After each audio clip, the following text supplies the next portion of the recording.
Nanindigan si United States President Donald Trump sa plano nitong pagbuwag sa International Criminal Court. Alamin natin ang mga detalye mula kay NJ de Guzman. Hindi depensa para kay Pangulong Donald Trump ang layunin ng US sa plano nitong pagbuwag sa ICC. Ayon kay Trump, wala namang indikasyon na may balak ang korteng litisin siya. By the way, there's no information that they're after me. It could happen. But just so you know, just you're talking about it, I'm saying that means that maybe he's not trying to defend me. He is trying to defend Bibi and various other people. But there are many people that shouldn't be looked at that way. But there is no indication that I'm one of them at this moment. Meron na naman pong bansa na bumitiw sa International Criminal Court. Ito po ay ang bansang Chad. Ang bansang Chad po ay ang pang-apat na bansa na galing sa Africa na nagbigay notice na sila ay bibitiw na sa ICC. Bago po ang Chad, 3 African states, ang Burkina Faso, ang Mali at ang Niger ay nagsabi na sila ay bibitiw na rin sa ICC. Bago nga po yan, ang Burundi at ang Pilipinas ay tapos na po yung proseso na pagbibitiw. So ngayon po, meron din mga bansa na nagsabi na bibitiw sila pero binawi. Yan po ang mga bansang Hungary, South Africa, and Gambia. Ako po'y naniniwala na ang susunod na bibitiw talaga ay magtutuluyan ng bibitiw ang South Africa at ang Gambia kasi nung minsan nagbigay na sila ng notice na bibitiw sila. So ito nung pong mga pag-withdraw, lalong-lalo na nagaling sa African states, sa tingin ko hindi naman po yan dahil sa banta ng Amerika na talagang kailangan mga kaalyado nila ay bumitiw, no? Karamihan naman po itong mga African states na ito ay hindi naman talaga aliado ng Amerika dahil mas malapit ang kanilang relasyon doon sa mga European states na sumakop sa kanila at ang dahilan kaya sila bumibitiw ang tingin nila patuloy na pananakop sa kanilang pagiging soberenya mga bansa ang pagiging miyembro ng ICC. Gaya nga na sinasabi natin sa kaso ni Tatay Digong na hindi dapat ng ICC ang siyang maglilitis sa mga kaso na di umanong nangyari sa ating teritoryo dahil tayo isang malaya at soberenyang bansa, kinakailangan mga Pilipinong hukuman ang maghahandle niyan. Pero itong Chad withdrawal po, sa tingin ko, isa pa lang ito sa marami pang mga bansa na bibitiw. Ang prediction ko nga po, South Africa, Gambia, dahil minsan na sila nagbigay ng notification, tutuluyan na. At matapos yan ay yung iba pang miyembro ng African Union. Meron pong 55 states na members ng African Union. At kung bibilangan nyo po, 4, 5. Tapos yung South Africa at saka ang South Africa at saka ang Gambia ay nagbigay na. So dun sa 55 na yon, less 7, ang natitira po ay 48, no? So sa tingin ko sa 48 states na yan, baka halos lahat sila ay bumitiw na sa lalong mabilis na panahon. Sabihin na lang natin na bago pa nagbanta ang Amerika na kinakailangan talagang brick by brick buwagin ang ICC, itong mga African nations nito ay nagrereklamo na sila ay pinagdidiskitahan ng ICC na para bagang wala nang ibang pupwedeng malitis. Kaya naman ginawa ng dating prosecutor na taga-Africa, kinasuhan nga si Tatay Digong para sabihin, meron kaming Asyanong linilitis, hindi lang mga Afrikano. Pero a bit too late kasi mga bagong kaso na nasasampa sa ICC at yung mga warrants of arrest na ini-issue ay laban lahat sa mga African nations. Tayo nga lang po at dihamak na hindi African nation na lately ay sinampahan ng kaso. Maliban na yan doon kay Putin at saka kay Netanyahu na alam naman natin na hindi nila mahuhuli kasi hindi sinisuko ang kanilang mga tao ng kanilang gobyerno, di gaya ng gobyernong bangag na sila pang nagsuko sa ating mahal na Presidente Duterte dyan sa ICC. O nga pala kumakalat ang chismis na si Senator Bato de la Rosa daw po ay naaresto, no? Wala pa pong kumpirmasyon. Pero sa tingin ko, hindi talaga sila magbibigay ng kumpirmasyon kung tuloy yan o kung totoo yan at diretso nang ipadadala sa dahig.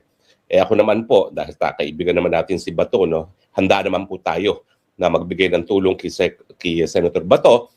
Kung hindi ngayon po, kasi ngayon ay nag-aantay pa rin ako ng decision sa asylum ko para magkaroon ng travel document. Kinakailangan kasi ng travel document o passport para ikay maging abogado sa ICC dahil tatatakan doon ang iyong visa bilang ICC counsel. Na-revoke nga po yung aking visa yung passport ng gobyernong Pilipinas. Inaapila ko po yan, o di naman kaya, inaantay ko yung desisyon ng Austria dahil kapag ako'y nabigyan ng asylum, bibigyan din ako ng travel document. Pero nakipag-ugnayan na po ako, dati-dati pa, na meron ako mga pinakilalang abogado na sa kampo ni Senator Bato at handa naman po silang saluhin si Senator Bato kung totoo na nahuli na siya at papunta na siya dito sa The Hague. Huwag po kayo mag-alala. Come to think of it, bagamat alam ko ang sentimiento ni General Bato, si Senator Bato, na ayaw niya magpakulong, lalong-lalo na dahil walang jurisdiksyon ng mga dayuhan sa ating mga nasyonal, siyempre, kahit papano, kung totoong naaresto si Senator Bato at ginawa naman niyang lahat para hindi siya maaresto, meron ng kasama ngayon si Tatay Digong doon. At least dalawa na silang maghuhuntahan doon, bagamat alam ko na hanggat maaari, ayaw talagang magpasakop sa jurisdiksyon ni Senator Bato ng sa jurisdiksyon ng mga dayuhan, gaya na hanggang ngayon, talagang pinagpuputok butsi ni Tatay Digong ang pagkakaroon ng jurisdiksyon ng mga dayuhan sa ating mga Pilipino. Gaya rin ng sentimiento ng mga members ng African Union na isa-isa nang bumibitiw sa ICC. So anyway, yan po ang latest sa ICC. Ulitin ko lang po na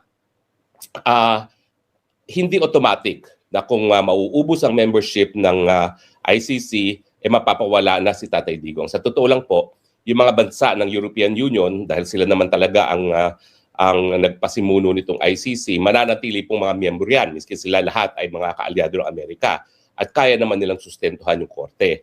Pero ang implication po, kung karamihan ng mga bansa ay bibitiw na sa ICC, mawawalan ng moral ascendancy ang ICC bilang isang international court. Hindi na siya tatawagin international court, siya tatawagin ng European Court of Criminal Law, no? European Court of ICC, International Criminal Court, maging European Criminal Court kasi puro Europeans lang ang matitira dyan. At pangalawa, siyempre, yan ay magbibigay dahilan para mag-isip nga ang mga judges ng ICC ano bang paraan para mapanatili na maging miyembro ang mga bansang kasapi sa ICC. Kung ang number one na reklamo ng mga miyembro ng ICC ay dahil naghihimasok ang ICC sa mga bagay-bagay na nakakareserba sa mga lokal na hukuman, ayan, po pwede nilang sabihin, tama naman na itong kaso ni Tatay Digong dahil hindi nasunod ang ICC, na hindi siya hinarap muna sa Philippine courts, ay dapat siyang mapalaya. Gagawin itong desisyon nito para nga makumbinse yung mga bansa na hindi pa nagbibitiw, na wag muna magbitiw dahil bagamat nagkamali ang ICC sa pre-trial chamber na maghimasok sa jurisdiction ng mga lokal na hukumang Pilipino, ayan, pwede naman sabihin na nagkamali kami at dahilan para yung mga bansang umalis na or aalis na ay magbago ng isip. Yan ay kung gusto nila magpatuloy pang ICC. Pero kung sila magmamatigas, talagang malalagas. Pag nalagas, hindi lang yan magiging European Court of Criminal Court, pero mahihirapan din sila na magkaroon ng pagtutulungan sa mga estado para sa ebidensya. Bagamat alam naman natin na itong si Bangag, walang kaduda-duda na makikipagtulungan sa ICC, hindi naman nila makukuha yung ganyang pagtulong pagdating doon sa mga ibang bansa na hindi nakapasapi ng ICC. At syempre, yung pondo. Walang kaduda-duda, kaya ng European Union sustentuhin ang operation ng ICC.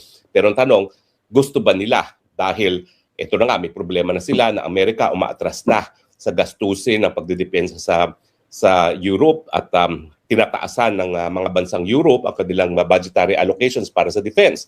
So kaya ba nila itong karagdagang panggastos, no? Samantalang halos lahat ng European countries may problema na rin sa dumaadagsang numbers sa mga asylum seeker na karamihan naman talaga ay economic migrants. Yung mga dayuhan na gusto lang ng mas mabuting buhay sa Europa, hindi gaya ko na talaga namang dinidiinan, no? At pinipersecute dyan sa Pilipinas. Anyway, so yan po ang latest sa ICC. Ang latest naman po sa impeachment ni Inday Sara, siguro nakita nyo naman yung mga katawa-tawang mga bagay na nangyari kanina. Yung tinanong ni Attorney Powa on Cross, meron ka bang nalalaman na kahit isang sentimo na ginamit ni Vice President Sara Duterte para sa kanyang personal na packet, ang sabi ni Lona Kapunan, "Hoy, wag kang sasagot." Ano ba yan? At naman ganun na mayroon pang huy, no? Tsaka bakit naman ayaw pasagutin? Kung ang answer naman yes or no, bahala naman yung witness na makakasagot, no? At malinaw din po na itong testimonya nitong COA auditor neto ay mga observations lamang. Hindi po ito mga COA findings na, dahil mga COA findings ay talagang COA mismo nag-i-issue. in the form of notice of disallowance. At itong mga observation reports niya ay hindi po mga notice of disallowance. So baliwala po yung mga obserbasyon niya. At malinaw din po na walang personal na kaalaman itong witness neto sa kahit anong pangungurakot ni Inday Sara pagdating dito sa kanyang confidential fund, no? So anong napruwebahan ngayon ng prosecution? Well, yun lang. Mga personal na mga audit observations na wala naman pong bisa dahil wala naman siyang jurisdiction, wala siyang kapangyarihan na magsabi na mali itong mga paggagastos nito. Yan po ay tanging po pwede lang gawin ng COA sa pamamagitan ng notice of disallowance. Importante po na nabuking itong witness nito nang sinabi niya na si VP Sara lang ang kaisa-isahang VP na mayroong confidential fund. Meron naman palang confidential fund si dating VP Binay. At dahil hindi naman siya ang nag-audit kay VP Binay, hindi niya alam, hindi niya makukumpira kung paano na-liquidate ni VP Binay yung kanyang confidential fund at hindi niya maihahambing ito sa pag-liquidate ni VP Sara sa kanyang confidential fund. All in all, ano ang naging puntos para sa depensa? Una-una, walang COA notice of disallowance. Lahat ng mga sinasabi ng testigo, personal niyang obserbasyon. Pangalawa, walang pruweba na nangurakot si VP Sara. Pangatlo, limitado ang mga obserbasyon itong si Wamil sa kanyang mga audit observations at hindi po pwede magkaroon ng legal conclusion. Tapos, na-establish po ng depensa na walang first-hand information itong si Wamil sa pangungurakot at saka syempre yung argumento na yung medical at saka food assistance ay po pwede naman pong magamit as part of confidential funds kasi syempre yung pinanggagalingan naman ng mga confidential information may mga pangangailangan din para sa pagkain at para sa gamot. So sa tingin ko, matapos ang 12 days, matapos ang 25 million times 12, magkano na ba yun? 25 million times 10 is 250 million times 12. After 300 million, wala pa rin napuntuhan. Wala pa rin napatunayan pangungurakot. Wala pa rin napapatunayan na pagtaksil sa tiwala ng taong bayan ang prosekusyon dito po sa patuloy na paninira kay VP Sara.